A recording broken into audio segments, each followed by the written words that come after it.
Hi, I'm Mark Hummel. Welcome to the Harmonica Party.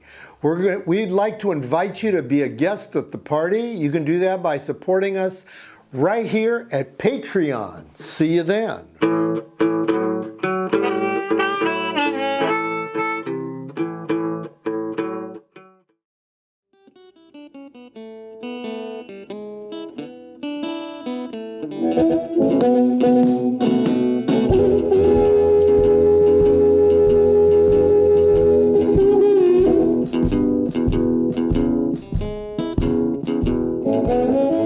The blowout I really remember of you being on. I mean, I know you've been on a few of them, not a lot. I wish I had either one of you guys. Too late now, on man. every one of them. I'm out of here. But you know, we really resent you for that. I know you do. Yes, and you could write a diatribe on it. I would if I knew what a Facebook. diatribe means. Really, that's a $10 word right there, bro. But I was going to say the 2001 that we did at Moe's, that was the very first Meltdown record, Blues Harmonica Meltdown record. Yeah. And you were on that one, and you were on the one in 2002, as I recall. But the 2001 in particular, that's a pretty monster lineup that we had that year, because it was you, Kim Wilson, Rick Estrin, Junior Watson was playing guitar, and Billy Branch was on the show. And I remember you really, and James Harmon was on it as well.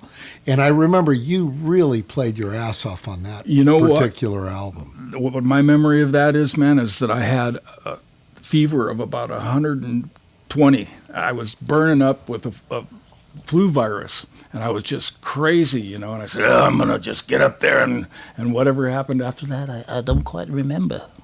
Well, you played great on it. Gary, you're saying you had a high temperature? I did. Yeah. 103. You ought to write a song about that. 4 or 5. It's fucking too warm to stay alive. Well, I'd like to talk a little bit about, both your guys' histories. I mean, because I think both of you have fascinating histories. I mean, especially this guy. Fascinating. You are the Bollywood blues man from Bombay. From Bombay, self-admitted. Everything else is made up marketing hype. No, what I find really interesting, Aki, is that when you moved here, you got really into blues, and you did kind of the traditional blues band thing, which was you started tip of the top. You're playing with John Lott and Frank DeRose and Carlos Velasco. Yeah. And you did, the thing of the sharkskin suits, and pretty much purchased at Target, hair a certain way, and all that. But eventually, you kind of went and said to yourself, "I got to do something different." Yeah, well, I mean, you could think of it that in the sense that putting on suits and getting my hair all together itself was something different for someone like me. So the whole pursuit was, and I'm sure you've both gone through this in different ways in your own musical career. The entire pursuit was, I want to play traditional blues, and I want to be traditional blues, and blah blah blah. It's not just good enough to steal Walter Horton licks from the record. I got to kind of somehow personify that spirit and that culture, and we all do this. I did that. It's kind of part of wanting to be like the star blues harmonica player. But over the years, as I hopefully grew up from 14 to being 17 now, it's a slow, slow grower. It's a slow growth. I realized that a lot of the guys that I really enjoy listening to, and Big Walter, Little Walter, they're all great examples. James Cotton Jr., they all have their unique thing. Right. All right, and that unique thing is them. And no one questions their blues authenticity. None of these guys ever had to go and show their little blues certificate, because they are the blues. They come from the culture. They are it. And so I realized, what should I be doing, in addition to this great love for blues that I have, to represent myself artistically in a true sense? And that's when the Indian music started finding its way into it. And so hopefully that journey will continue. I never lose sight of my blues inspirations, Gary and folks like yourself, but I'm also trying to stay honest in my artistic representation of it. Right. And it seems like that's been a huge success. I mean, It's I been know a modest it success. must have been a bit of a roll of the dice for you. At It the is a very big roll of the beginning. dice. It still Yeah. is. I still, Yeah. hear people either just absolutely love it or they just trash it. But the reality is, if you try to do anything new, That's what if you try to happens. do anything Yeah. honest, That's right. you're going to ruffle some feathers. And I really, I don't mean to, but if it happens, it happens. Hey, Well, it's part of being a part of a scene like this is that the guys who really are so pure in their pursuit of classic, original, unobtainium, unobtainium, I love it. that those guys are going to get pissed off. I tried to play some reggae, mix it up with blues in the late '70s, and whoo, Yeah. I lost a lot of friends. Yeah. As Rusty Zinn has experienced Yes, a Rusty's, similar thing. Yeah. Who And still when- plays great blues. When you think about Yeah. the blues and you think about different cultures' interpretations of the blues is here, man. Yeah. And you can express it a lot of different ways, and Yeah. you can incorporate that soul into other kinds of music. I think with reggae, it's built in because that's kind of exactly like how blues happened. An urban ghetto Right. to spawn this music. And I've, like Aki said, if you're true to yourself and you feel like you're a mature instrumentalist or vocalist and you have control over what you're doing, that's you're doing your best. Yeah. And hopefully what you really think is your best, everybody doesn't go, "Whew, what a pile of shit that is." Well, I remember when I first saw you play, by the time I saw you play, you had kind of drifted off into having like horn players in your yeah. band, Yeah. kind of doing almost more of a Ray Charles R&B and blues thing. And that, for me, like at the time, I was really young, and it was like I had a hard time adjusting to horns. I Yeah. remember for the longest time, I did not like horns in bands, and I just wanted harmonica with a 4-piece band. Yep. And so I had a very closed-in kind of mind about a lot of that stuff. And then over time, you grow into all Yeah. the variations of blues and soul and, all the different jazz, country. I love all kinds of stuff. There's a reggae expression. If you know it, if you hear it, if you know it, or you know Right. it if you feel it, if you hear it, if you Right. know it, if you. I think part of being a musician is growing into different, avenues of Yeah. music, Well, I find that in my old age here, that all of that stuff that comes and goes through the lifetime of being a player, in the end, what's left for me at this time in my life is to try and really, really nail it. One song or just a recording that I go, whoa, that sounds just like the shit. Yeah. That's all I really care about. A lot of things when you're trying to be a success and make money and chase the tail feather and all those things that a young man can be distracted by, son. I'm 41. You're 41. I'm 91. And You're my still wife 20 has to given us us. permission to conduct this interview in this garage. So Anyway, I'm waxing philosophic over here, but Let's talk about Big Walter some more. I was thinking of a couple of other things that were just amazing about the cat that only he played. Was like he would do the staccato, first part of the staccato solo on Walking by Myself. Oh, God. Yeah. Is there anybody that can play that? No, there's nobody No. that can get the breath control No. to pull I that tried off. it I know, same here. 100,095 times. Same here. I actually was trying to do that one with the guitar the other day, Oh boy. it's, and it's like I can't just I can get like 1, 2, 3, 4, 2, 2, 3, Right, 4. but you can't- 2 bars in, I have to take a breath. Yeah, 2 bars in, I have to take but a in breath. many ways, that is also the beauty of someone like Big Walter, because if we could all get it Yeah. easily, then there wouldn't be any We wouldn't be uniqueness, idolizing right? him like that. And this also goes to show that in a lot of what we do, even though the licks and the spirit and the musicality might be the same, blues-based, 12-bar, whatever, everybody is bringing their own Yep. thing, like from a physical perspective. Exactly. That's right. Exactly. That's right. I've always said from the beginning, even if the guy can only play one good thing, every harp player that you hear is going to sound a little different. Yeah. You know, Yeah. even just playing one draw note. Well, that's kind of the beauty of being a musician is that everyone eventually gets their own style. Eventually, you can't help but get your own style. You could be a total Little Walter or Charlie Parker or Jimi Hendrix wannabe. Eventually, stuff's going to creep in there that's going to Yep. change it out of that. Yep.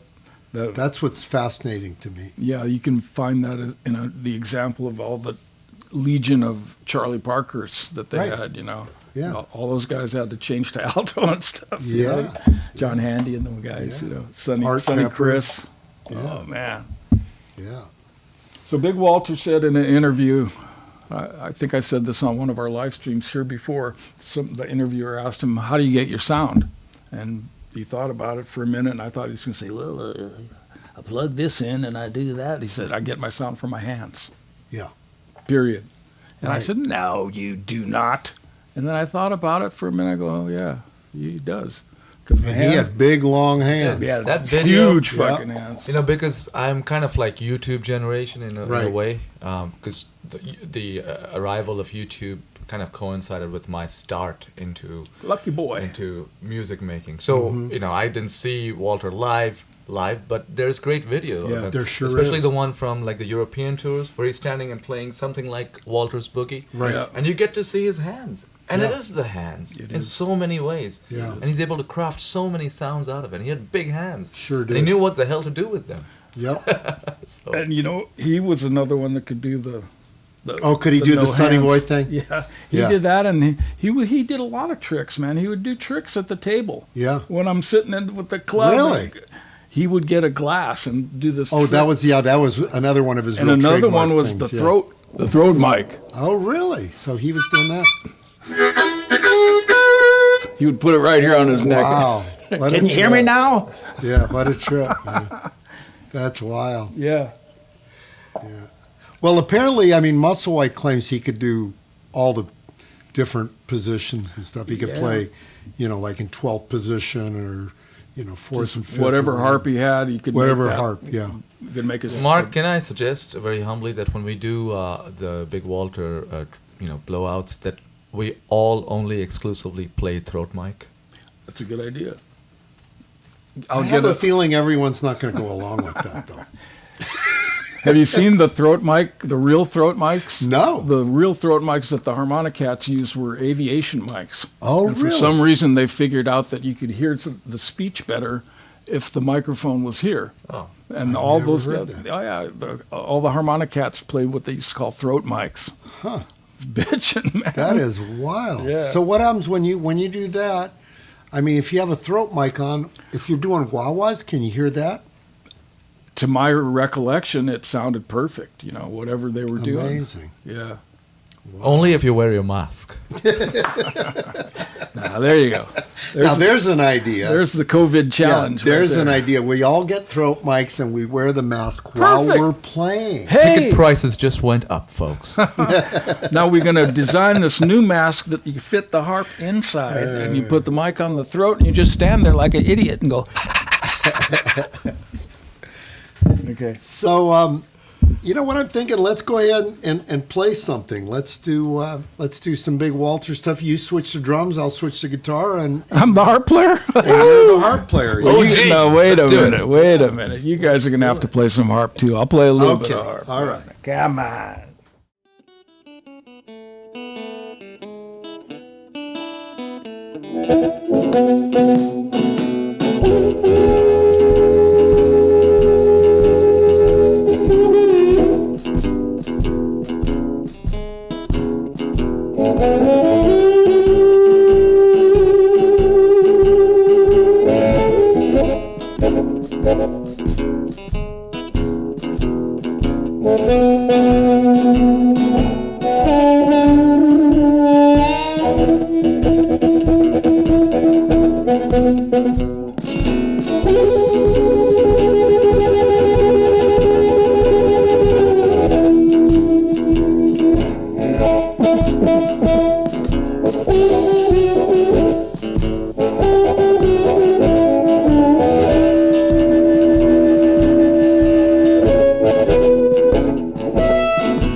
Where you were all that.